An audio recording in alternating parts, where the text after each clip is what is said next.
Vers la sortie, mais quand même, il y a ce qu'on appelle souvent la dernière ligne droite, quand même, et puis qui sent... Malofeyev a promis un blues comme bis, et on se disait, mais non de chien, si on avait un spécialiste de ce répertoire pour le reconnaître. Parce que du côté de Renaud Miel-Lacombe, qui est pianiste aussi, hein, puis d'Elsa Desjardins, on n'est pas sûr de reconnaître tout à l'heure le bis de Rhapsody in Blue. Mais là, on va avoir changé un petit peu de configuration d'orchestre. On a quelques minutes de silence parce que là, l'orchestre de la Suisse romande était sous la forme d'une espèce de big band un peu élargie, même si les cordes... Une espèce de grand orchestre de jazz, comme ça. Grand, ouais, mais bon, quand même avec effectivement des saxophones. Vous aimez ça? Oui, c'est ça. En fait, c'était presque une forme un peu hybride entre le big band, l'orchestre de jazz par excellence, et l'orchestre symphonique avec toutes ces cordes, qui évoquent peut-être aussi d'une certaine façon l'orchestre philharmonique avant, qu'on connaît bien en Suisse, puisque les fanfares sont un élément important du paysage, et les orchestres symphoniques avant sont un peu le nec plus ultra, disons, avec en plus les cordes qui viennent se greffer au fondement de tous les vents et tous les cuivres de l'orchestre. Technopop aussi, puis il y avait un synthé. Hein, c'est assez sympa, c'est rare qu'on entende avec l'OSR un gars au synthétiseur avec effectivement cette musique qu'on appelle traveling music. Et puis alors, Gershwin. Gershwin et Rhapsody in Blue, 1922, le chef de Big Band Paul Whiteman collabore avec George Gershwin sur Blue Monday Blues, un opéra en onac qui reste peu de temps à l'affiche. Et puis en janvier 24, alors que Gershwin était devenu célèbre pour ses chansons à succès et ses comédies musicales, Whiteman lui demande de composer un concerto pour piano dans le cadre d'un concert qu'il devait donner à l'Aeolian Hall à New York. Programme expérimental mêlant la musique sérieuse au jazz. Alors dans un premier temps, Gershwin il l'envoie à Petre. Hein, et il dit que bon, s'il a que 5 semaines pour faire sa partition, alors voilà. Alors que le compositeur lit un article de journal annonçant l'œuvre en cours, du jour au lendemain, il se dit bon bah zut, quoi. C'est vrai, si on veut faire un spectacle, on colle les affiches. Et après, je peux vous dire que l'inspiration arrive assez vite, quoi, qu'une fois qu'on a la date. Là, c'est la même chose. Une fois qu'on n'a plus le choix, Daniel. On annonce dans le journal que Gershwin a accepté, ben il s'y met. Rhapsody in Blue, qui connaît d'emblée un énorme succès avec son auteur au piano, qui n'hésite pas à improviser sur une partition dont l'encre venait de sécher, ou pas.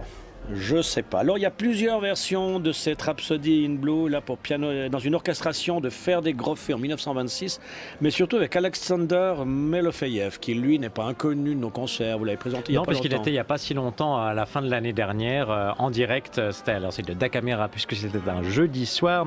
Il était à La Chaux-de-Fonds.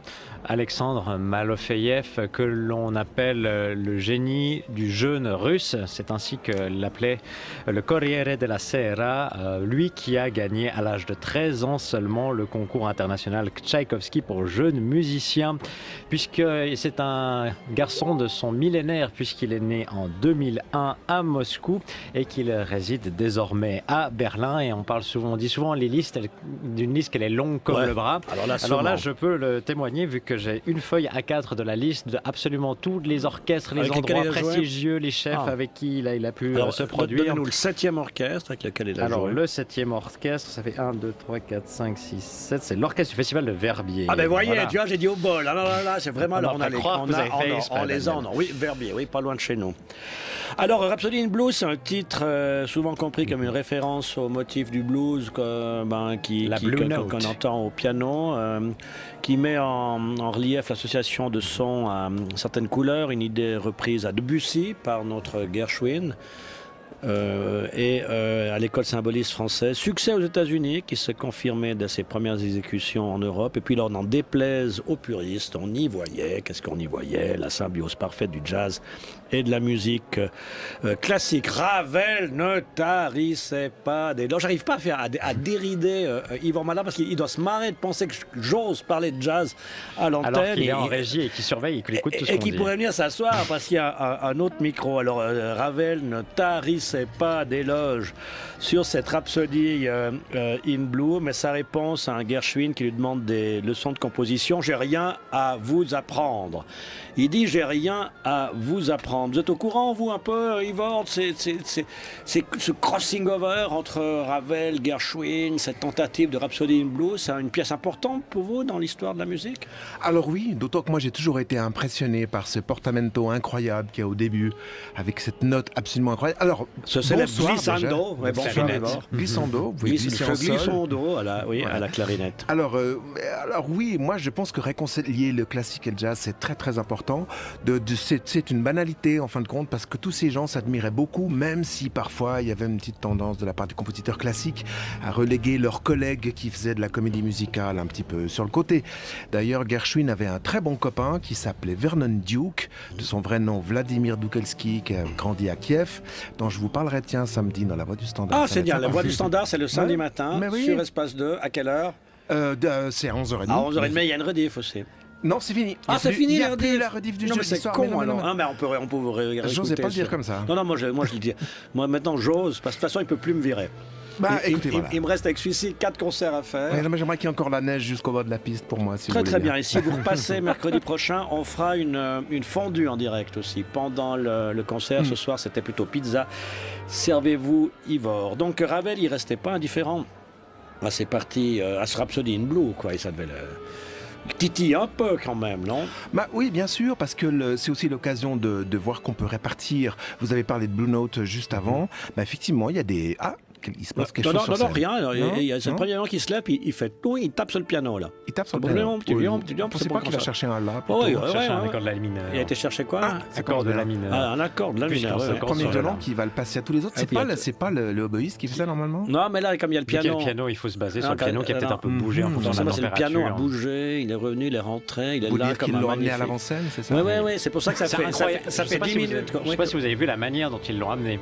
Tout l'orchestre est sorti de la scène Ouais. et on a vu tout d'un coup des chaises et des lutrins se lever, tout d'un coup être presque éjectés de la scène puisque le piano était sous la scène en Ouais. fait et a été amené par une trappe Un ascenseur. qui a ensuite été glissée à l'avant de la scène. Voilà, alors on attend maintenant que le pianiste, qui est monsieur Alexander Malofeyev, Sacha, et puis il rentre avec Roderick Cox.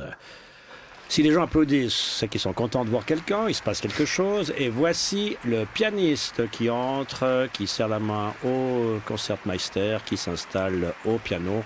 Et puis le chef aussi, qui est tout content, Baster.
Waouh, waouh, waouh. Toujours impressionnant. Hein. C'est toujours bonheur. La Rhapsody in Blue. Ah, quel accent. C'est vrai, c'est le mien. Bonsoir, monsieur le futur pensionné. Je viens de recevoir un SMS parce que les gens nous aiment ici. Pouvez-vous nous donner le nom du clarinettiste? Bon, alors le pianiste déjà, c'était qui, Marin? C'était Alexander Malofeyev, le jeune génie russe, comme le disait le Corriere della Sera. Eh oui, alors que le clarinettiste solo de l'OSR qui a brillamment démarré ce Rhapsody in Blue de GG, c'est qui c'est GG? C'est Georges. Georges Gershwin. Ouais, merci d'avance, bonne continuation. Bien, c'est Dmitri Rasoul-Karayev, clarinettiste solo de l'OSR depuis 2009, qu'on appelle le génie russe aussi. Certainement. Ben oui, il est né en 84. Carrière qui a débuté à l'époque par sa rencontre avec son premier professeur de clarinette, Vladimir Ferapontov, à l'école centrale de musique de Moscou. En 2001, il entre au conservatoire d'État de Moscou dans la classe de Viktor Petrov. Après, il est membre de la fondation Vladimir Spivakov. Depuis ses 15 ans, il se produit régulièrement dans les plus grandes... Voilà, et il est lauréat de plusieurs concours dans le Rozanov International Clarinet Competition 2000. Et puis alors, il est clarinettiste solo de l'OSR depuis 2009. Alors, est-ce qu'on va le faire saluer? Peut-être. En tout cas, le pianiste est en train de faire ses courbettes. Rhapsody in Blue, ils sont plusieurs clarinettistes et il y a même une clarinette basse dans cette distribution. Oui, mais Ivor. Ah, moi, j'aimerais que Marin m'aide à résoudre cette question parce qu'on entend que le clarinettiste, au début de cette formidable ligne qui monte, il fait une partie avec les clés, puis après, on peut plus faire avec les clés. Comment on fait ça? On fait ça un peu avec la mâchoire. Alors, je dois dire que... Donc, ça se règle avec la pince du bec? C'est ça, exactement, la pince des dents et un peu de l'ouverture de gorge aussi, la bouche qui si on l'ouvre, ça descend un peu. Parce que je commence à ouvrir un peu derrière, je la vois, elle descend. Attention, Malofeyev, voilà. il s'assied. Attention.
Voilà, on s'attendait à un blues. Alors on a payé les bières à Yvan Malherbe pour qu'il reste, pour qu'il nous aide à reconnaître ce blues. C'est quand même votre répertoire. Et puis paf, ça commence, on éclate de rire, on s'est retrouvé en enfance, c'est un bout de casse-noisette. Voilà, un blues en mi mineur. Ce qui se dit... Ça fait saliver. Oui, on a une traductrice du russe à côté de nous, mais qui n'a pas voulu apparaître à l'antenne ce soir. Et c'est une danse qui doit être celle du sucre d'orge, un truc comme ça, Soderplum, voilà. Très très bien. C'était donc le bis offert par monsieur Alexander Malofeyev. On va l'appeler Sacha. Suite à l'apparition aussi de ce grand clarinettiste qui, avec sa mâchoire, permettait de terminer. Alors, tout le monde se congratule. On va sortir de scène. Alors, vous savez comment ça se passe. Tout le monde sort. Le dernier, hein, il appuie sur l'horloge, comme ça, clac. Et puis, 20 minutes après, le premier rentre. Donc, on a à peu près 20 minutes.